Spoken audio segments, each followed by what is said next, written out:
Hi guys, it's Jared. I'm here. Hey guys, it's Jason, and Rich still isn't here. And you heard Jared. Jared's going to be filling in for Rich for a few episodes. Richard. So you guys let me know. Go ahead and go on Facebook and tell us, say, hey, Jared does all right filling in for Rich. Or you can just say, where the hell's Rich? We miss him.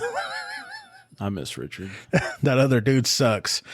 Anyway, on this episode, we're going to be talking about, what we're going to call this, the opioid epidemic.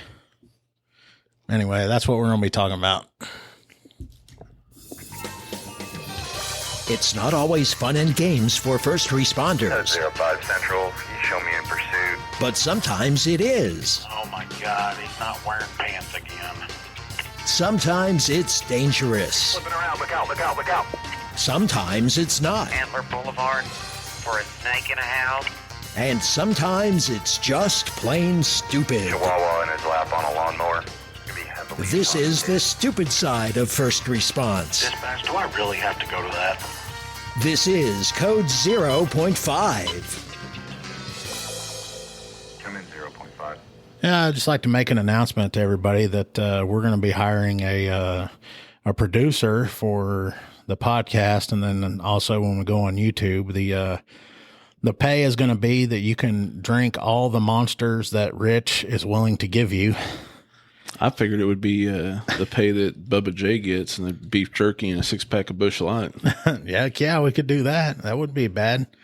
Be a good deal for us. I don't know about the other dude. Anyway, the opioid epidemic. So would you rather eat matter or matter baby? Eat matter. Or matter baby? What are you talking about? Matter? What matter? Would you rather eat matter or matter baby? Matter. Why? What would have I said? Matter, baby. If you would have said, what's a matter, baby? Those stupid jokes that... Yes, stupid. I think K9 was saying one of those in the office one day. I'm starting to steal some of his dad jokes. Oh, yeah. You're going to be... What's a matter, baby? You're going to be graduating to dad status soon. Yeah. Nothing, sweetheart. Oh. So, you watch Netflix and Hulu and stuff? Yeah. Have you watched anything about Purdue Pharma?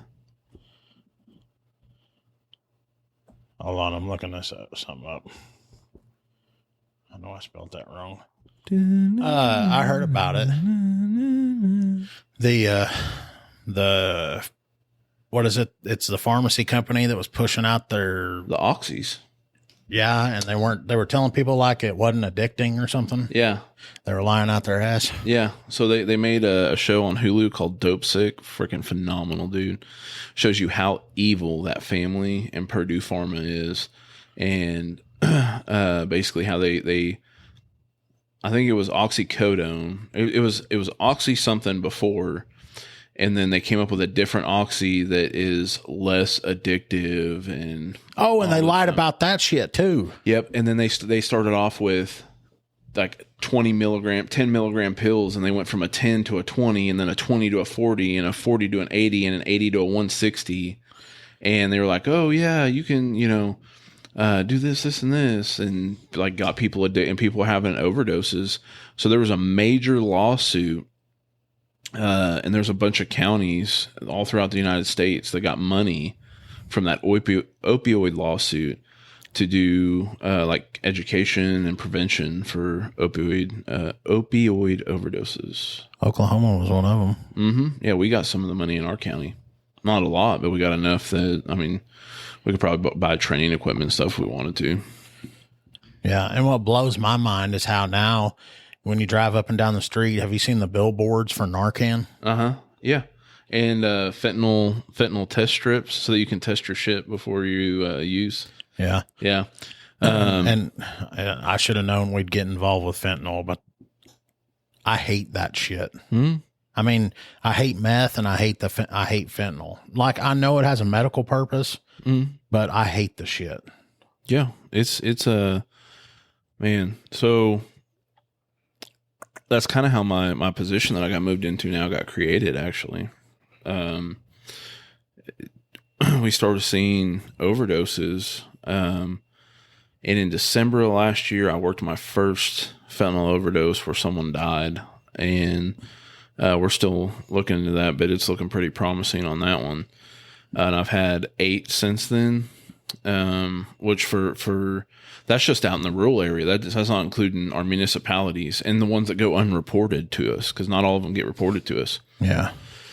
And the amount of people that don't know. So I do a community engagement class, and it basically on like what is illicit fentanyl. How many people show up for that? Man, it just depends. I had 2 the last time. See, Yeah, so you try to get all the information out to people, and nobody. but here's the deal, man. If I can get it out to just one person and they can share it with 2 or 3 or 4 people, like look at this. The last one that I did, a newspaper came and she took notes and she put out a newspaper. And so all that information, I look at that, it's 500, 600, 1,000, 2,000, however many people that they service. We need to do a YouTube video on it. Oh yeah. I didn't even think about that. Yeah. You could put it on the offices, and then we could put it on this too. Yeah. Yeah. So that I mean, however many people that newspaper reaches, and we have 75,000 people in our county, and I think they service about half of that. Yeah. So, plus everything that they put online. So anyone that's reading it, but what they did was pretty neat. So there was a kid, that overdosed. Well, I say overdose. He was poisoned. I mean, they're not, they're poisonings, right? Yeah.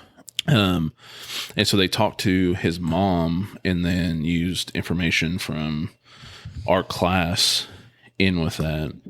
And his mom has started a foundation.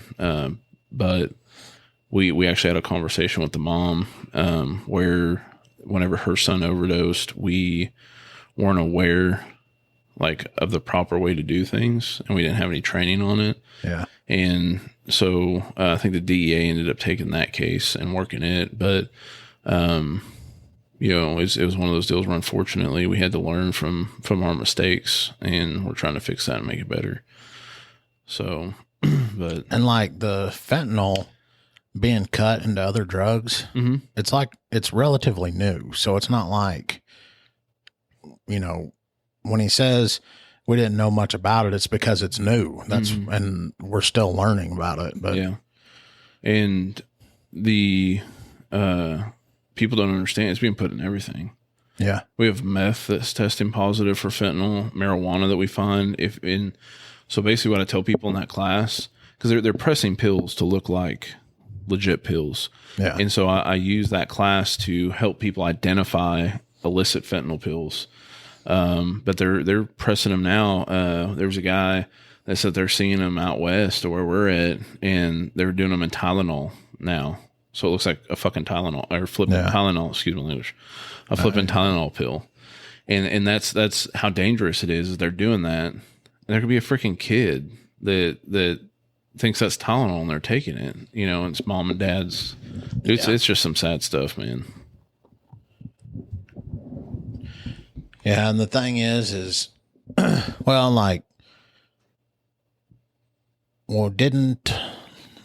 our undersheriff and sheriff went down to Texas to the border Last week, and they talked about how hectic it is down there, Yes. and yeah, and people here. So that's one thing I want to talk about too that pissed me off. Our agency didn't put a social media post out, which I think we should. I think we should, and I'm still going to talk to him about that. But there's a state representative that put out that he had went to the border. They learned all this stuff, and there's people getting on there bashing him for going down there and saying, "Well, that's in Texas. Why are you going down there? How does that affect Oklahoma?"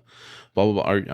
Are people that stupid? Well, and they might not know that the fentanyl that's coming in, like the pipeline is straight from Mexico. Yes, and there's no one at the border. It is. So whenever they went down, they got with sheriff's office down there and Texas DPS, and those are the guys that are basically patrolling the borders and they're coming across not just it's people from nations all over.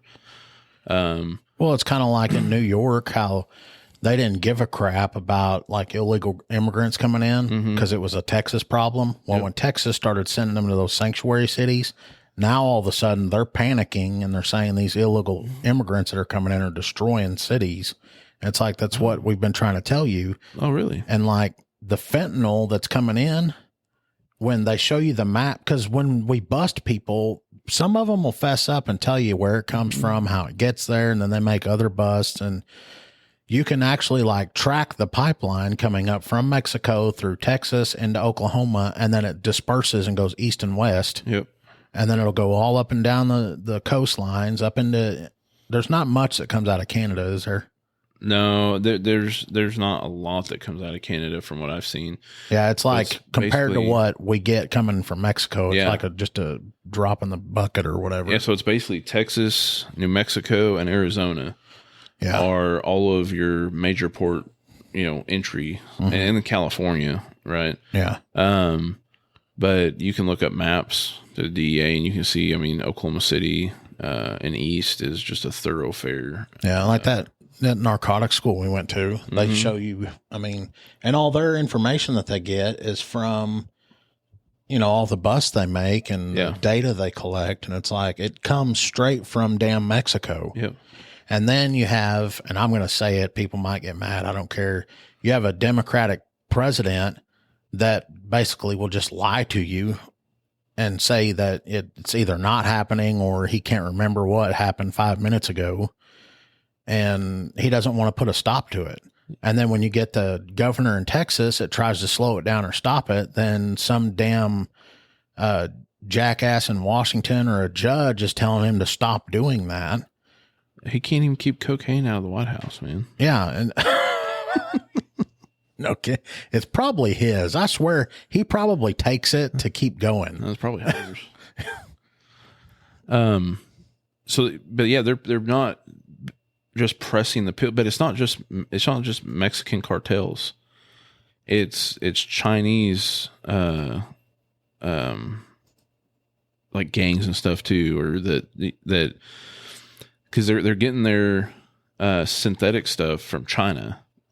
Oh yeah, and it's getting sent to Mexico, and they're either just bagging up the powdered fentanyl itself, or they're pressing pills in Mexico and sending it up here.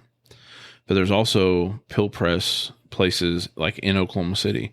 They've busted them several times where it's a pill mill and they're pumping out these fentanyl pills, and they're freaking killing people, man. We just had one not too long ago. Girl overdosed and then overdosed again. Oh, you're talking about where it comes from. I'm sitting here and I pulled the article up. It's produced fentanyl is mostly manufactured in China and then later sold to Mexico. Mexico then ships the illicit fentanyl across the border for resale in the United States. Yeah, see? I wasn't making that stuff up, man. Yeah. But I whenever I tell that to people, they said, what? Yeah, and this is, and data that we get data we get it's kind of delayed because I have to compile all of it and put together. But the most recent data is talking about reported encounters with fentanyl in the United States. 2013 was 1,000. And then in 2015, holy shit, 1, 2, 3, 4, 6, 7, 8, 9, 10, 11, 12, 13, 14, 15,000 encounters. Yep. Oklahoma alone. Okay. And this is according to the Oklahoma State Department of Health. This is just reported fentanyl overdose deaths. This is just the deaths. Yeah. And these are the ones that were classified as fentanyl overdose. Some of them probably got misclassified, right? Mm-hmm. In 2019, there was 47 for the entire state of Oklahoma. Yeah. The entire state. Last year, there was 300. So what, that tripled? Somewhere in there. More than tripled. And that's just the fentanyl, right? And that's just fentanyl. That's not your opioid. That's not your heroin or any of your opioid painkiller stuff.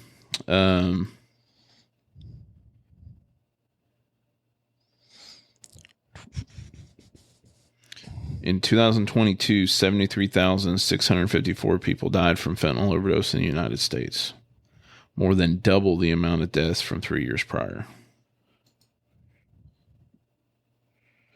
I wish I could find that statistic.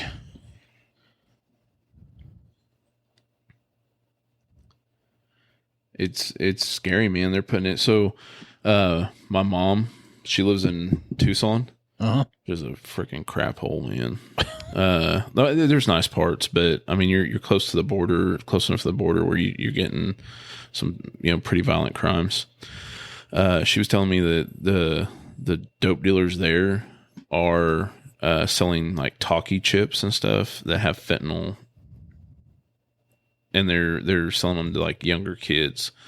They are getting, this is how messed up the cartel is they are looking to get everyone addicted that they can, including children, so that they have a continuous consumer base.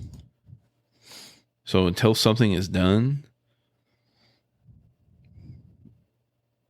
we're going to lose generations. You have 13-year-olds overdosing on fentanyl. A 3-year-old east of us, what was that, Broken Bow? The vacation place with all the cabins? Oh, yeah. It was like a 3-year-old. There was a party the week before, touched some powder that was left on a table and overdosed and died from a fentanyl overdose. Yeah, and all he did was touch it. Yeah. It's insane, man. And people don't like, that's why I tell in that class, I tell people, like, if you have a kid that is in their 30s, 20s, younger, and if they're younger than 18 and you don't know if they're an addict, you need to be like keeping. Social media platforms have even created little blue pills, like emojis that they can send. Snapchat's like one of the worst companies in the world. Yeah.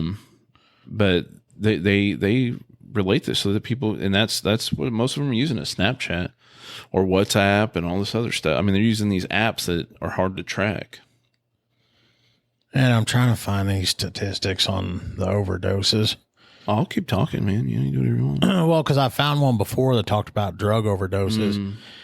And somebody was talking to me before about how marijuana can't kill you and that you can't Bullshit. die from it. And I found the statistics where people had died from marijuana overdose because it slows your respiratory down so much that you could just stop breathing. And that like the marijuana we have nowadays is so much worse than what they had, back in the 80s and 90s. And here's what I've learned in my 32 years of being on this earth is whatever the government can make money at, along with other companies, and they keep making money, the government, they don't care. We'll have more coming up on Code 0.5. If you're looking for a political podcast that goes beyond the headlines, check out the Beltway Briefing. I'm Howard Schweitzer, CEO of Cozen O'Connor Public Strategies. Every week on the Beltway Briefing, our team of former Republican and Democratic presidential appointees, Capitol Hill veterans, and political advocates shares behind-the-scenes perspective that cuts through the noise. If you want the inside scoop, subscribe now to the Beltway Briefing here or wherever you get your podcasts.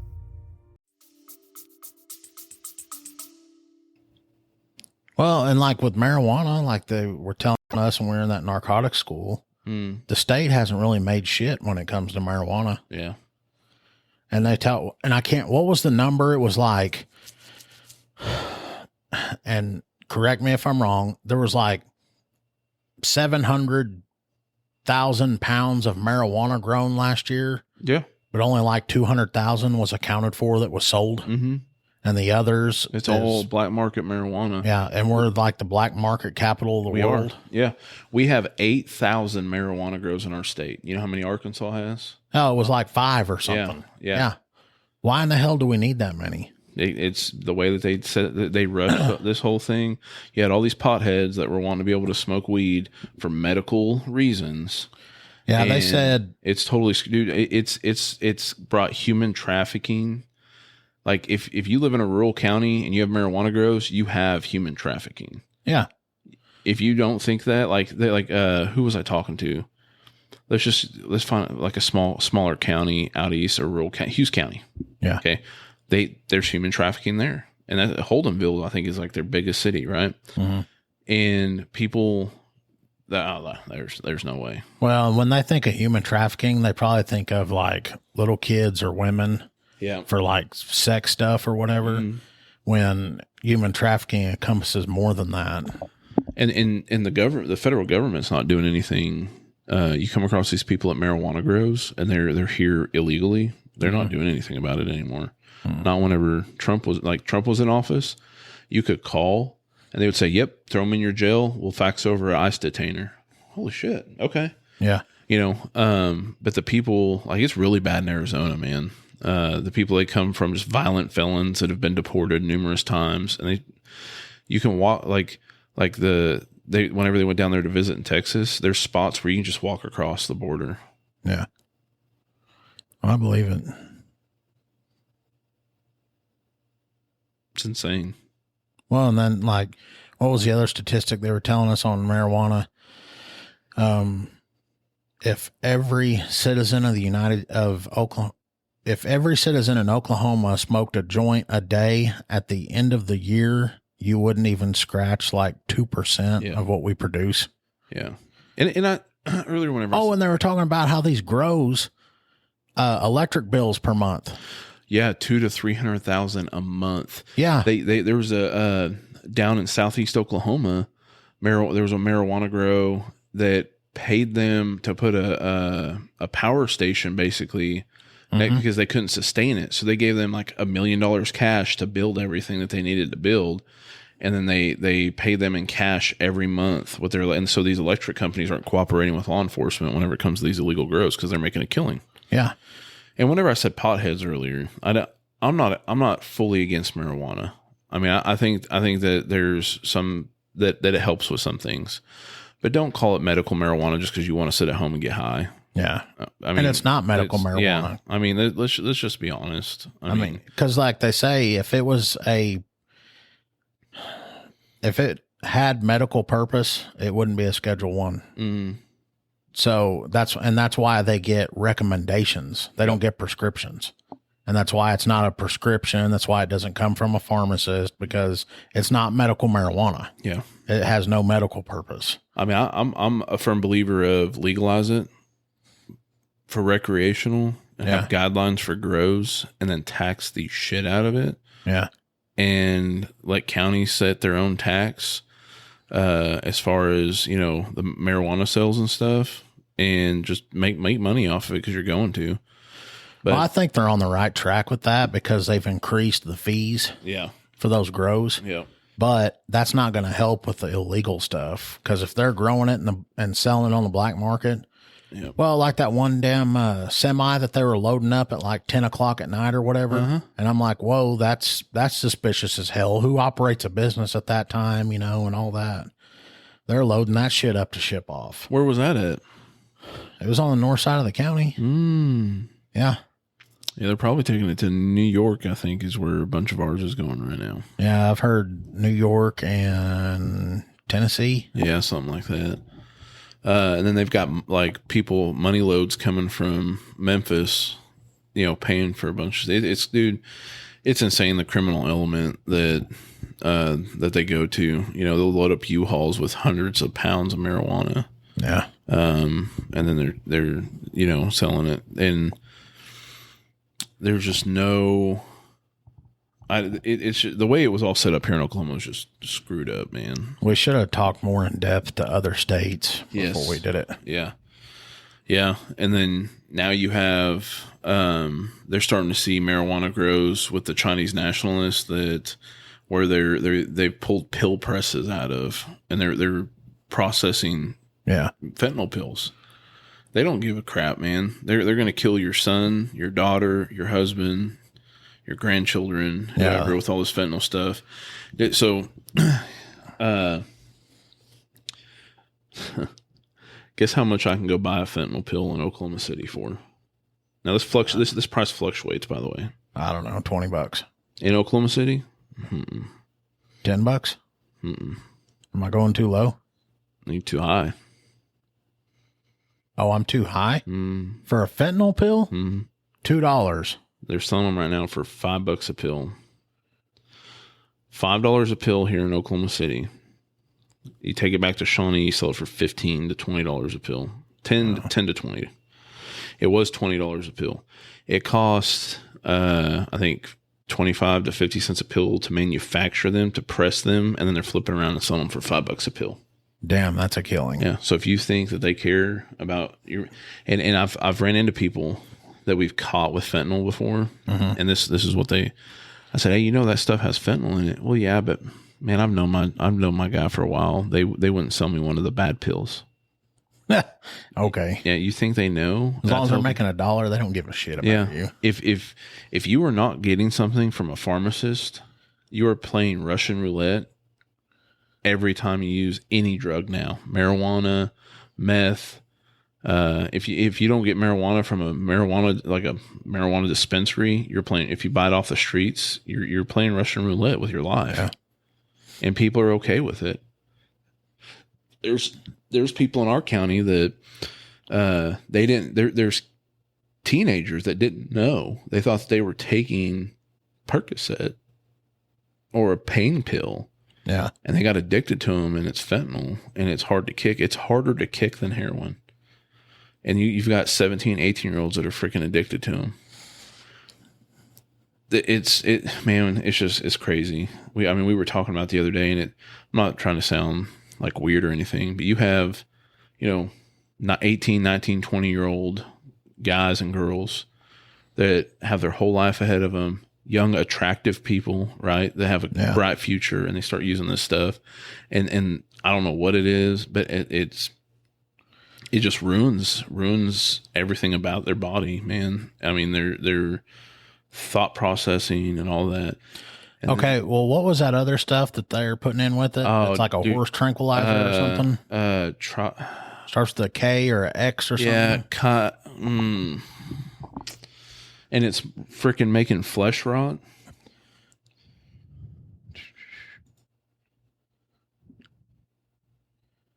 Yeah, and the reason they won't do anything about it is because it's in the horse industry or something. Yep, here it is.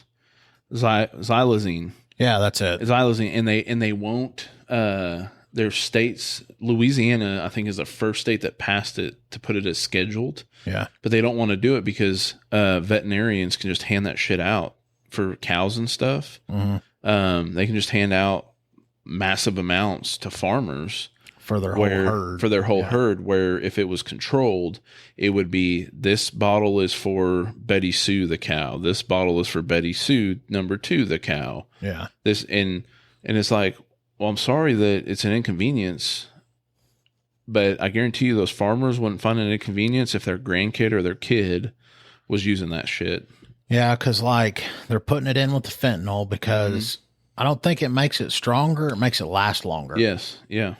And then if somebody's overdosing on it, when you hit them with Narcan, it does away with the fentanyl high, but that xylazine that's in their system, that's still going to kill them. And there's nothing we can do for it. Mm-hmm. Is that right?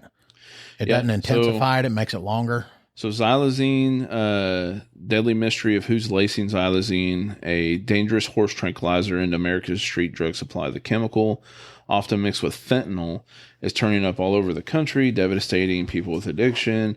It eats your skin away, and you just have a hole, and then it leaves a scar. Experts say it's unclear how and why xylazine is spreading so fast. NPR addiction correspondent Brian Mann found this lack of information. It's a wider problem. I mean, there's not a lot of info on it. And so they're talking about, why don't government agencies track it? And that's why. Yeah. Let's see here. And I think they said in Louisiana, those guys that got it as scheduled. Yep. That when the vets prescribe it, they can still do it based on a herd, but they need the total number in the herd and their numbers or like their tag numbers or whatever. Mm-hmm. So you can still give it out per herd, but you have to track it more. Yeah. And then whenever, you know, because what do they call it? They floating the teeth. Yes. When they're filing them down, Yep. they'll give it to the horse to chill them out. Yep. Yeah, but they just have to monitor what horse they give it to and how much and all that stuff. Yeah, and it would keep it from, you know, like you going in and saying, "Hey, I have 100 cattle, and Yeah, you know, I need xylazine for them." yeah, and it would stop that being just handed out to everybody. Yes, yeah. Because now, as long as I'm getting my fentanyl brought in from Mexico, I can go in to any vet and get xylazine and then cut it with that shit. Dude, it's sad, man. This is one of those conversations that you could talk about for hours. I mean, just the amount of, Like, what was that guy talking about in class? That person that was hooked on fentanyl? No, I think they got into just xylazine, one of the two, and they had like a wound on their arm or their leg, and they could see the bone. yes, here in Oklahoma. Yeah, It was in Oklahoma City. because that shit eats away at your skin, but they didn't. I guess they didn't care because they're getting the fentanyl that's killing the pain, and then they don't care if it's eating away their body. Yeah. Yeah, it was eating away a hole in her leg or something like that, and they could see the bone in her leg. Yeah, dude showed me a picture of it because I was like, holy hell. And they were like, she wasn't hurting or nothing. Yeah. She was so screwed up on that stuff. Yeah. It's and insane. she didn't care. Man. I mean, it is addiction is insane. The things that you will do to yourself and your family, people that you honestly care about, like the things that you would do to them. It's just, I don't understand it. It's crazy. And it's a nationwide issue. I mean, that town in Philadelphia where they have using stations. Come here and use, and then put your freaking shit in this container so that nobody gets stuck. I think it is Philadelphia that's having that problem. And the name, it's a street that you see it bad on. I think it starts with an R. I'm gonna find it. And it was showing that dude that drove around in his truck just up and down the street, and he had like enormous amounts of Narcan in his truck. Yeah, to save people. Yeah, and then on poles, they have like Narcan stations because everybody's getting high everywhere. And Kensington, I think, is what it was called. is that the name of the street or name of the town? I think it's the name. Let's look. Philly's next mayor could try to end Kensington's open air drug market. I think that's the name of the street. Yeah. Future Philadelphia opioid crisis include a tougher crackdown on Kensington's open air drug market, according to the candidates running for Philadelphia mayor. They had strategies on deaths in the city. The Kensington section of Philadelphia was given special focus. Yeah. So they it's basically like drug addict alley, and they have safe using places and like boxes that have Narcan in them. So if someone's overdosing, you can go pop the box and give them Narcan. And then when you take their high away from them, they just go do it again. Yeah. Yep. And that's not helping either. Yeah. I mean, even if you take somebody and lock them up in jail, I mean, that keeps them from getting their shit. And then they might have to get sent out or something because they're detoxing off of it or whatever. That might be the best damn start for some of them. Yeah. I have so many ideas in my head on how to make things better, even with our justice system. And see, and I don't know how to talk about that kind of stuff because, you know, I hear about people that get addicted to stuff and that addiction is a disease and then it's terrible. But like I dipped for a little while, and then one day I was like, man, I'm just tired of doing this. And I just stopped. And then I'd smoke a cigarette every now and then. And then I just, man, whatever. I'll drink, and then I might not drink for a month or so. I mean, the only thing that I could say I'm addicted to is like good ass food. Well, that's the deal. There's different addictions. So people get upset whenever you compare it like that, though. But if you look at severely, like, I mean, I'm obese. Right. I mean, I'm overweight. But you look at like 500, 600, 700 pound people who are so overweight that they're going to die within the next 5 years because their bodies are going to give out, or 10 years. Yeah. And all they're doing is eating whole pizzas and drinking fucking 2-liter Coca-Colas a day. That's their addiction. And that's what they're shoveling into their body. And then you have a guy that is addicted to methamphetamine and he's shooting up or smoking and he's putting that in his body.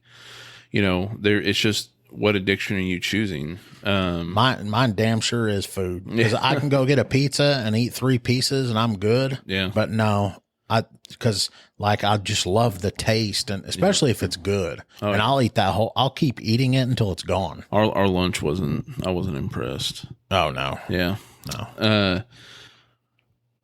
But here's the thing about someone that's an addict is until they're ready to change, they're not going to change. You can make them do drug court, piss tests, 2-3 times a week. And if they want to use, they're going to use. If they're not ready to change, they're not going to change. And so, I'm a firm believer in giving people opportunity. Yeah. And justice reform. But not the kind of justice reform that we have going on right now. I'm a firm believer that if you are a first time offender, you shouldn't go to prison unless it's like murder, rape. You know.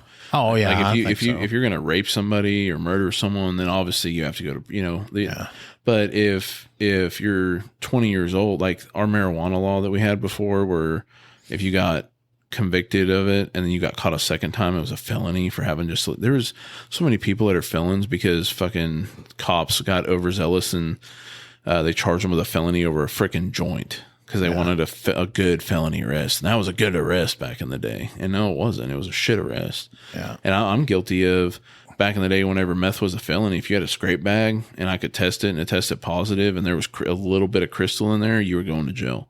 And I look back and I'm just like, what the hell, man? Yeah. Like people, that's not what people need. They need some sort of option. And then you give them the option to change. It's like if you're 19 and you're high and you burglarize a house, right? I think you need to be held accountable. I don't think that you need to go to prison over it. Not unless someone is injured or hurt in the process of you committing. Yeah, no, not prison.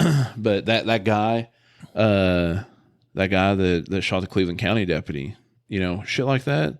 Scumbag piece of shit. Yeah, scumbag piece of shit. He shouldn't. He should be in prison. Like stuff like that. If you are the needle. Yes. Yeah. Yeah. It's insane, dude. I mean, I don't know. Well, it's kind of like how you're saying that people aren't gonna get help until they're ready to get that. Mm-hmm. Reminds me of the juvenile system. Yeah. Yeah. And we're sitting there because I used to work at a juvenile facility and they talked about treatment. And then I was in college while I'm at this facility. And then one of the classes I took was over juvenile justice. And it says that treatment in a juvenile justice facility does not work because they said kids aren't mature enough to know that they need help and that what they're doing is wrong.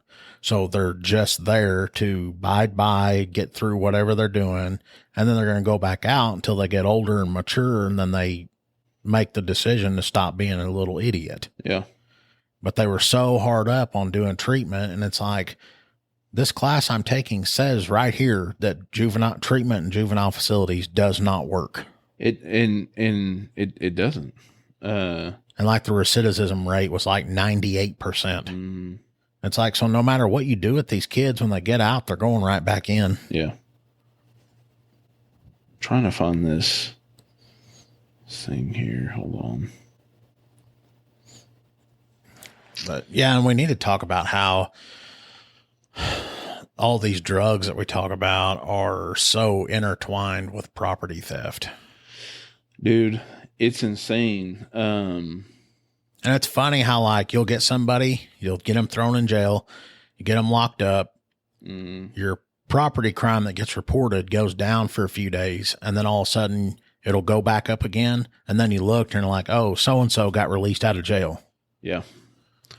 And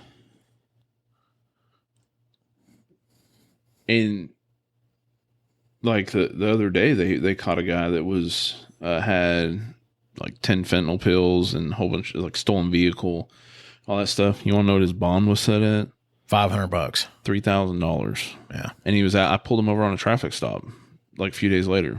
And, I mean, that's another issue, is like the bond stuff. Like, don't get me wrong, I understand. So he had trafficking weight and fentanyl. Yes. And no, he didn't have trafficking weight. He didn't. So, Maybe it wasn't 10 pills. Maybe it was like 5. Oh. 5 or 4. Well, I thought was it a gram or is it 5 grams? I think it's 5 grams of trafficking. It was trafficking. Man, I got a cheat sheet for that stuff because I got so much stuff in this. Yeah, because for every drug, it's different.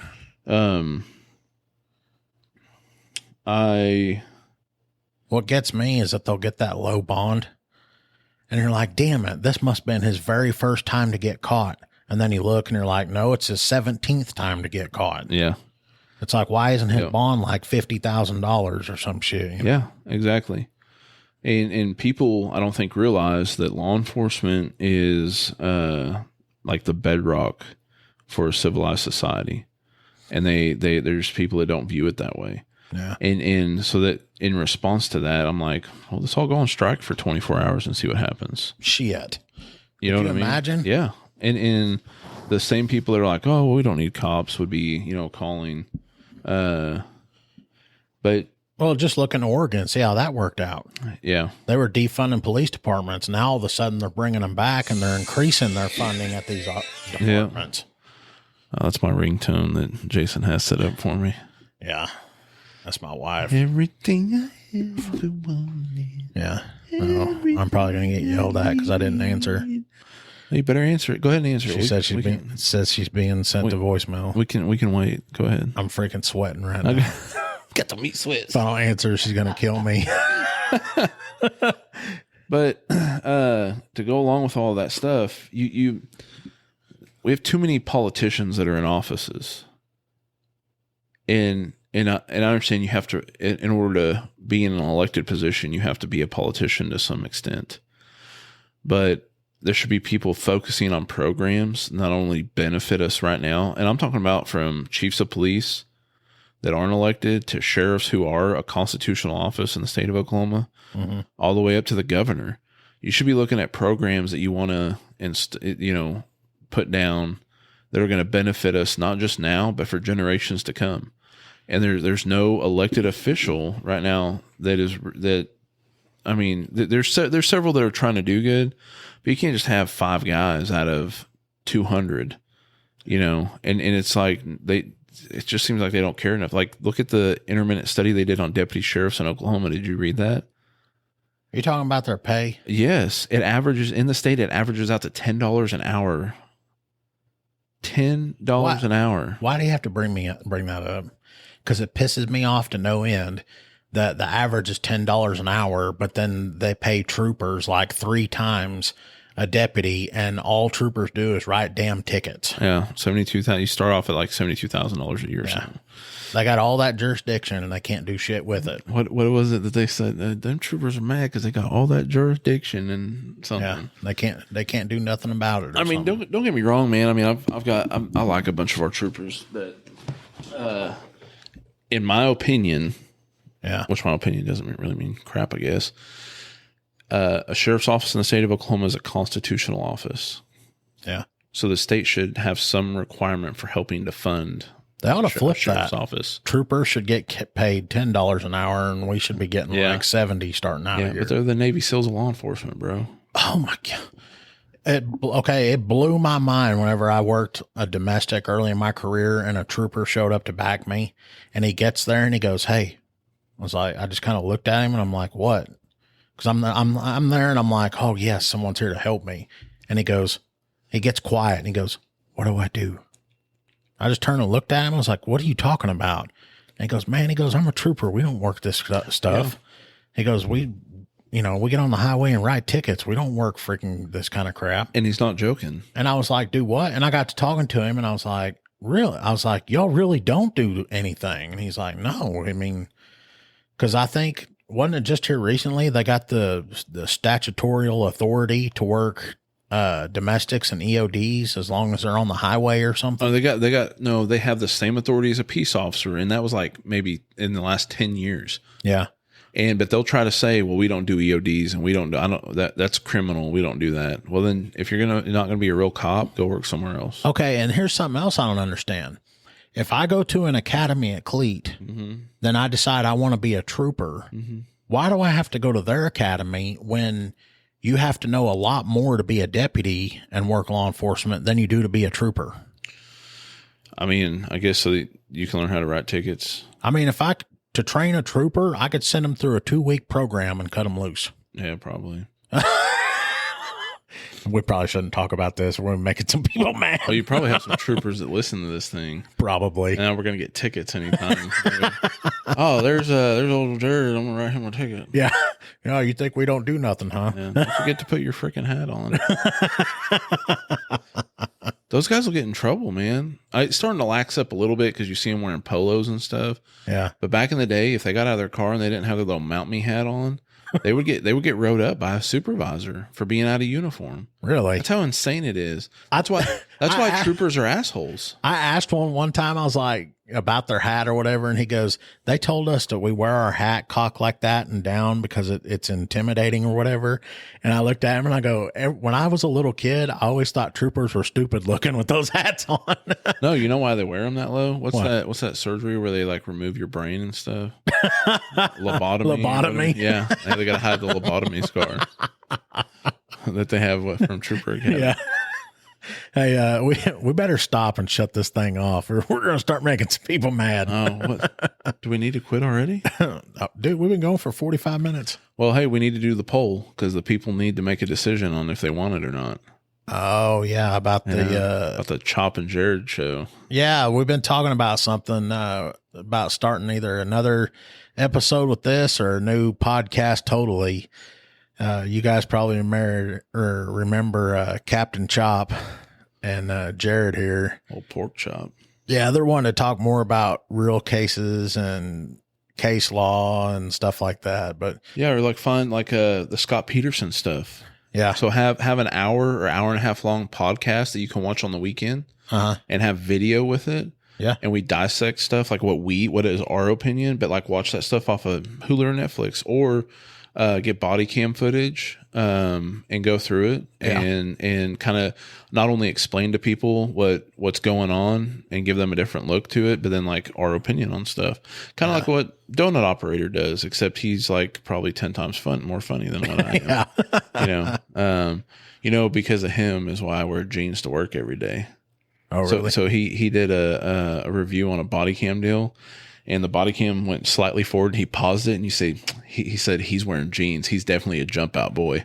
And so now I'm like, I'm wearing jeans every day because I want to be a jump out boy. Yeah, yeah. But no, like stuff like, man, I think that'd be freaking awesome. But I guess we gotta let the people decide and see if they want it or not. Yeah, what we'll do is on the every episode that gets published, it gets put on Facebook. So just go on the Facebook on that episode and put on there what yay or nay for the Chop and Jared show or whatever we're going to call it. Yeah, and we'll bring body cam stuff. The first thing that I want to talk about is the Scott Peterson stuff. Yeah. And that's probably going to be 4 episodes right there, dude. Oh yeah. I mean, that's dude, that stuff is insane. The absolute, and I've watched that twice. Yeah. I'm fixing to watch it again.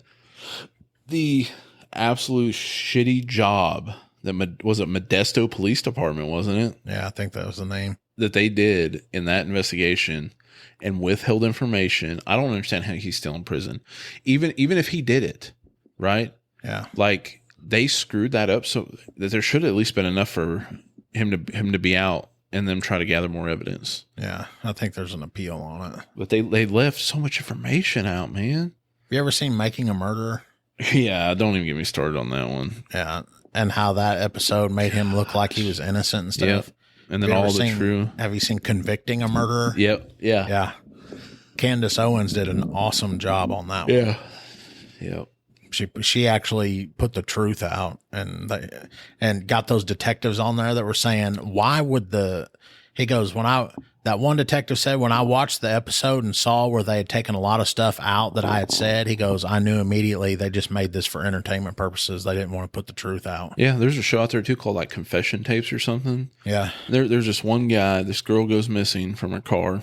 And I'll hurry with this because I know we're, pushing probably an hour, but, and they take this guy that they think did it. Right. Yeah.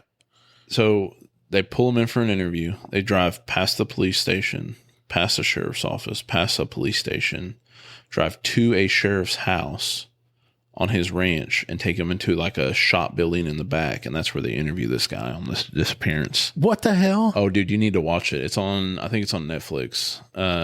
Why did they take him to his house? Dude, it's insane. I'm telling you. And this was in Arkansas.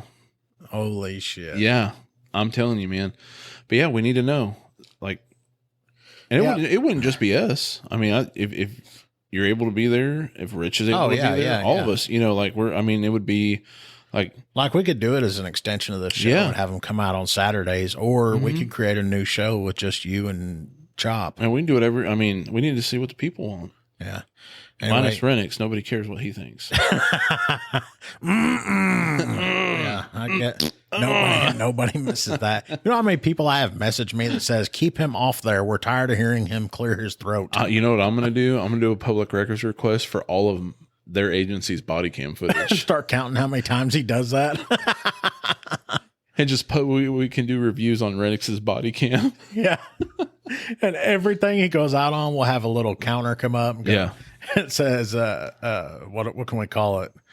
Coughing or whatever. And then go ding and have it changed to 2. And then he does it again. Ding, change to 3. Yeah, the Renix cough. All right, y'all. We've been chit-chatting for a while. We're going to get out of here. Thanks for listening. Love you, Rich.